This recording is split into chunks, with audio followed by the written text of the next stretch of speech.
Hey, come here real quick. I want to show you something.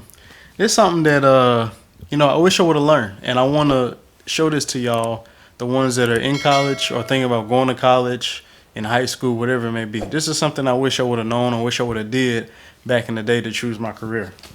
So I got this packet right here, and it's talking about business analyst responsibilities, right?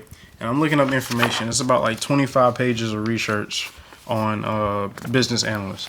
And the thing about it is, I'm an engineer now. I have a mechanical engineering degree, and I'm looking to kind of take the skill set from engineering and go to business analyst, right?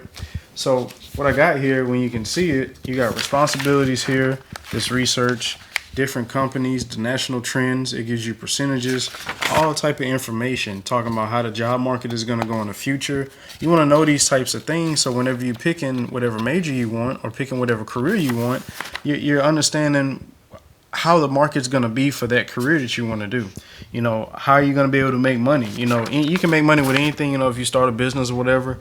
But as far as the corporate America world or getting a job, this information right here is what you can use. It shows you what different certifications you can get so you can raise your salary, the different levels of analyst is going to be, the different types of analyst things are going to be, like all kind of things. And I wish I would have took the time to actually research or knew to even research and not just rely on the guidance counselor to tell me, hey, if you're good at this, then you should try this.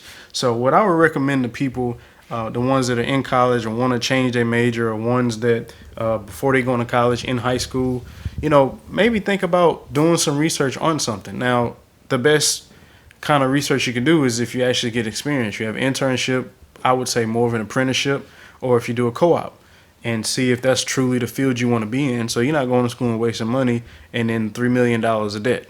So that's why I just wanted to show y'all that real quick. But man, this packet of information is good. I've been looking through this for about 3 days and put together a plan for me, so I can kind of make that transition using my engineering degree to becoming a business analyst.